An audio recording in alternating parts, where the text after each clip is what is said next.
Good afternoon. Joining us from the University of Colorado is Aaronette Von Lay and Kendall Wetta. They will tip off against Duke University tomorrow night at 9 p.m. We will open it questions for the student athletes.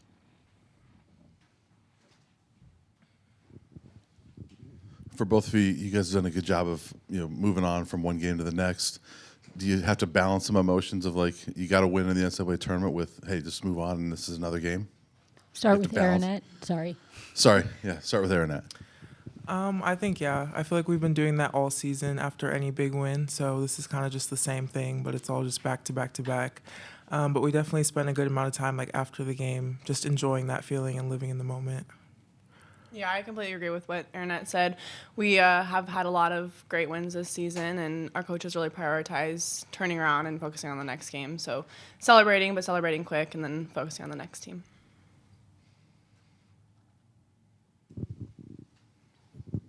Kelly Gramlich with ESPN. Aaronette, you were at Arizona last year and were not in this kind of role that you are in Colorado. You're the co-most improved player in the league. How have these coaches empowered you to take your game to the level it's at right now? I'd say the main thing is just believing in me.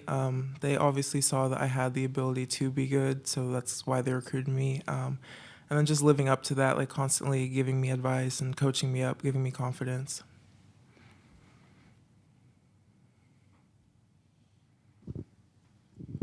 Kendall, your impressions of having Aaronette this year and the difference that she's made, for you guys in the post.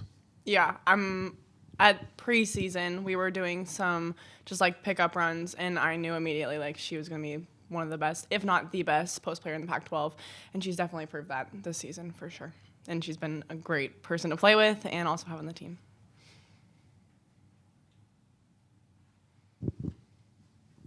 Bob Sutton with the AP.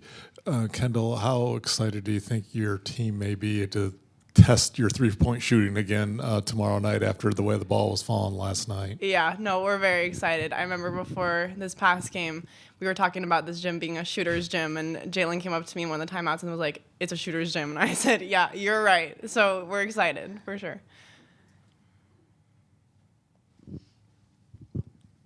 Frida told us the same thing, by the way, Yeah. a couple days ago. She was calling it. You guys obviously got to see probably more of Duke last night than they got to see of you guys because they were getting ready for their game. You know how much they want to press. You know how big it is and what they do. I know you guys were working on press breaks today, but for both of you, the mindset, what is that like going into this game knowing you're probably going to see that kind of pressure for 40 minutes? Start with Kendall and then Aaronette. Yeah, we see a lot of pressure in the Pac-12, and so we're not necessarily concerned about it, and we have some great ball handlers on the team, but we welcome it. We're ready to be pressed and pressured and take on that challenge. Yeah, I just think that our guards do a good job of handling pressure, especially in the Pac-12, like she said. So this won't be any different, and then us posts will be in the backcourt if they need us. Yeah.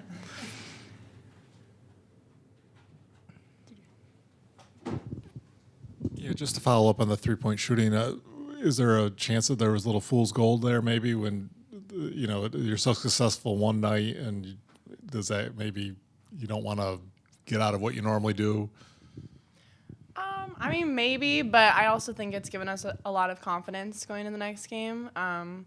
We shoot like that in practice too, so we know that that's something that we're capable of, and we obviously don't shoot that great every single game, but we know that we can, and if we see that the shots are kind of falling next game, then we'll know that we have that again. Sam Ravitch, ESPN. How about the rebounding as well for you guys? I know it's a big philosophy point for Coach, but last night it really kind of showed in the game. What kind of has been the rebounding philosophy for this team all year? Aaronette, we'll start with you. We definitely spent a lot of time this week just working on boxing out, making contact and kind of just the fundamentals. But I'd say all season, we always have a goal before the game to give up a certain amount of rebounds. So it's just like a 50-50 effort of boxing out and then just making sure you're going and grabbing the ball. So. Yeah, that's something that we have always prioritized. Toriano is huge on rebounding, offensive rebounding, and boxing out. And so that's been a goal all season, like she said. You guys are obviously very scout-driven. As you guys have tried to learn about Duke very quickly, do they remind you of anybody you've already played this year? Kendall and then Aaronette. Not necessarily. They're a very quick team, so probably a little bit kind of like USC maybe. But they're I think different than a lot of the teams we've seen in the Pac-12 so far. You can find similarities anywhere, but different than most of the teams. I'd agree. I mean, there's definitely some similarities. Like you could compare some of their players to players that we've seen in the past, but as a team, I don't know. I feel like it's a little new. We talked to your coach, I think 2 days ago, about how the Pac-12 has prepared you guys for different styles. You see a lot of different styles in the Pac-12. And from your answer, Kendall, I got a little bit of a vibe that maybe you think the Pac-12 is not getting some of the respect that they deserve nationally. I think it's underrated in some respects. Am I off on that? Like, how did the Pac-12 get you guys ready for this moment? Well, like you said, there's lots of different styles in the Pac-12. I wouldn't necessarily say the respect part. I think that that's proven, with games in the NCAA tournament. But you see a lot of different styles, teams that want to push and transition, teams that want to run set offenses. And I think you get a little bit of a sense of every type of play. But I don't think anything quite like Duke because they've got more of guard play, like more transition. So just a little different in that sense, but nothing too crazy.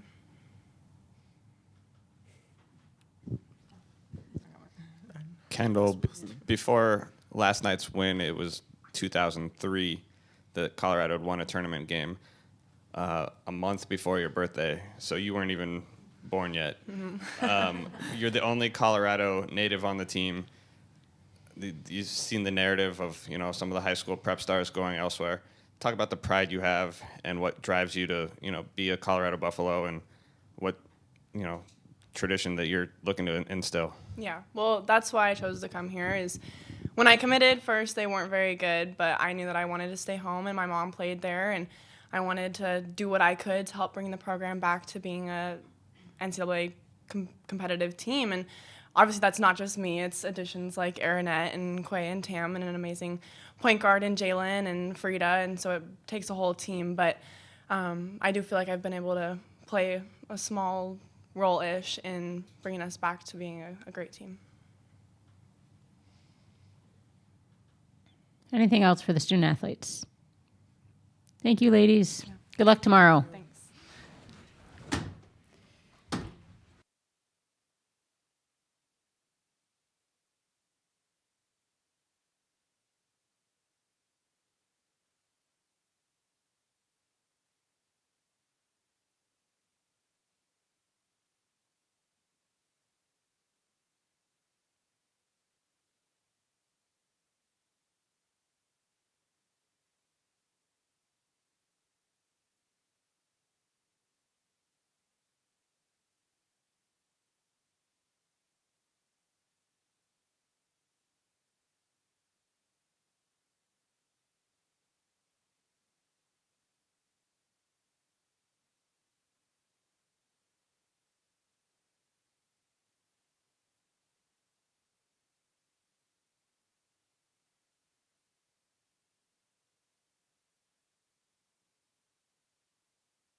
Good afternoon. Joining us from University of Colorado is Coach J.R. Payne. She will tip off, her team will tip off tomorrow night against Duke at 9 p.m. We'll open questions to Coach Payne.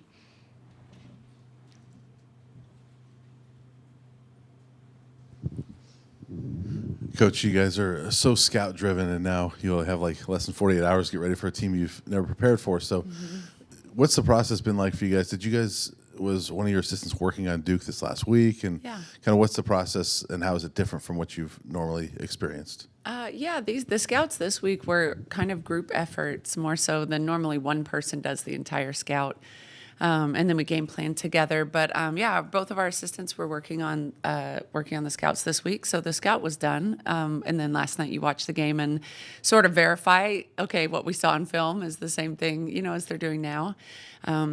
And so, the hard thing about Duke is that they run a lot of stuff and they play a lot of players. And so it's a lot of information to try to ingest in, 24 to 48 hours. So I think that's the biggest thing is, making sure that we're trying to learn as much as we need to learn. We won't know them as well as we would know UCLA or Stanford or someone that we've seen, for many years.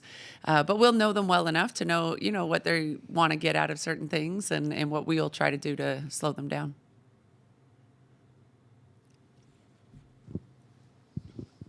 Hey, Coach. Kelly Gramlich with ESPN. I asked Aaronette about this, and her main answer was these coaches just believed in me. That was kind of the difference. But she was at Arizona last year, didn't do much at Arizona. Obviously, you saw her, I'm sure, in league play, thought she can help you guys, co-most improved player. So just tell me more about her evolution and how important she's become for you guys. Yeah, Aaronette, we recruited Aaronette in high school, so we've known her, for a long time. In fact, we were joking about our Zoom meeting because she was recruited during COVID where you couldn't really go spend time with anyone. And she's very quiet, as you probably noticed while she was up here. So we were laughing the other day saying she probably said 3 words on our Zoom. And we got off the call and we're like, was that good? Like, did she like us? Aaronette, we've always known that she's extremely capable. She comes from a very athletic family, very smart family. We saw how she did at Arizona and just didn't have a lot of opportunity. And so when she went into the portal, we knew that was someone that we wanted. Like, she became a huge priority immediately because we knew what she was capable of being. And she's thrived and blossomed all year long and really growing in so many ways. The basketball is just part of it, but growing as a student and, just all of it. And so we really feel like her best basketball is ahead of her. We believe so strongly in what she's capable of doing and what she's capable of being to this team. And so we're going to just continue to watch her grow. It's pretty exciting, though.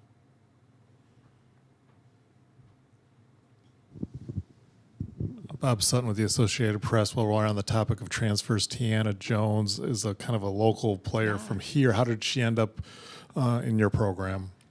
Tay started at Georgetown. I think she spent 2 years there before she came to Colorado. And one of our coaches, found her through just the transfer portal and then looked her up, watched her film, and she kind of fits our style, long, versatile, athletic, and was something that we felt like we needed. And it was a long ways from home, for her to come to Colorado. But I think we just sort of made a good connection. I think what we were offering was what she was looking for, and sort of a fresh start and fresh opportunity. And when she first got there, those players were not eligible to play, as a transfer student. And so that was COVID year. So all of a sudden, we're 8 games in or so, and she's redshirting and, training as if she's redshirting. So not really getting like true game reps and things like that.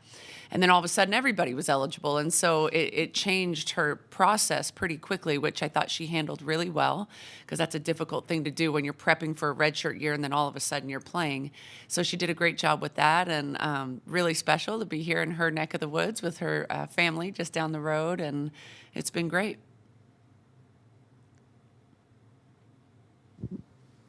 Sam Ravitch, ESPN. Your first thoughts after winning the game last night were what?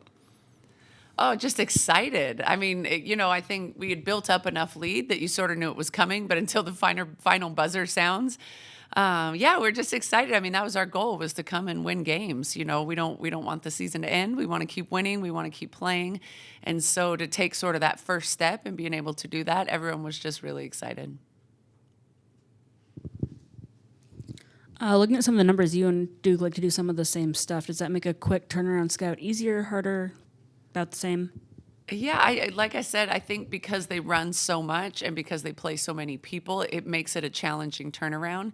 Our team, I think I said this yesterday, we have a highly intelligent team, really academic group that knows how to watch film, knows how to study a scout, and knows, sort of how to weed through it and be able to say, okay, these 3 things are important. I don't need to know 23 things. I need to know these 3, and be able to lock in like that. So I trust our team, led by our upperclassmen for sure, to make sure that we know what we need to know and we're ready to go. You mentioned Duke plays a lot of players, and Yeah. does that make your bench more important in a game like this, where you've got to keep fresh as well and make sure that those girls are coming in and giving you good minutes? Yeah, for sure. I mean, I thought our bench played great last night, and we'll expect that again tonight or tomorrow. But I think anyone that steps on the floor on both teams probably needs to be ready to play. However long, however tough, they're going to need to be ready to play. So, yeah, for us, I mean, everyone is really confident in their role, confident in what they know they can bring to the team to help us be successful. So I trust that every single one of our players will be very ready to play when their name's called. Coach, I know Kelly Graves has been a mentor for you in a lot of ways, from St. Mary's to Gonzaga and all these types of things. What did you take from him? How has he helped you as a coach? And maybe just playing for him in general. We're obviously going to talk about Kara coming from the Pat Summit tree, but Yeah. you come from the Kelly Graves tree. Yeah, I love talking about Kelly. He's just one of my favorite people in the whole world. Kelly came to St. Mary's where I was playing my junior year of college. My first couple years hadn't been as much fun as I thought they would be from a basketball standpoint. Coming from Canada, I always tell people my first game of man-to-man defense was my first open gym at college, and so I wasn't totally prepared for American basketball. And the first couple years weren't, like I said, as fun as they were. And when Kelly got there, he really just reignited my love for basketball, and made it fun. And I think 2 of the biggest things he taught me were that basketball is highly competitive. It's high stakes. There's a lot of money involved. There's a lot of competitive spirit, but at the heart of it all, it's supposed to be fun, and to be able to laugh and have joy, on a daily basis throughout your training and environment. That comes directly from him. The second thing he taught me, or his wife Mary taught me, was that you can have it all. You can be a great coach, you can be a great mom, you can be a great mentor, leader, whatever that might be. You don't have to sacrifice one for the other. And so as a woman coaching at this level that is a mother of 3 children, and it's hard sometimes, to do it all and to have the best of everything. But I learned as his assistant at a very young age, you can do it. And so so I think those are probably the 2 biggest things. We talk every single week. He's in my corner. We talk, not really even that much basketball, more just life and how things are going. And he's definitely a blessing to me. Your team has been very good at being even-keeled in situations throughout the year. This is a very new situation, being on this stage. But do you feel like your teams so far today, are you seeing they're handling it well and not in awe? And are you confident that they'll be just fine in that regard tomorrow? Yeah, absolutely. I think, I think our team is a very mature group. We have a lot of upperclassmen that do a great job of keeping us right where we need to be, whether that's really fired up or really everybody needs to take a step back and relax. Whatever is sort of needed in the moment, our upperclassmen do a great job of setting that tone. And I definitely think today's been a great day so far. We've already just been watching film and, had a good practice, and now we'll rest a little bit. I think we're all kind of tired from the late night, and definitely will be locked in for tomorrow. Anything else for Coach Payne? Thanks, Coach. Good All luck right, tomorrow thanks, night. guys. Thank you.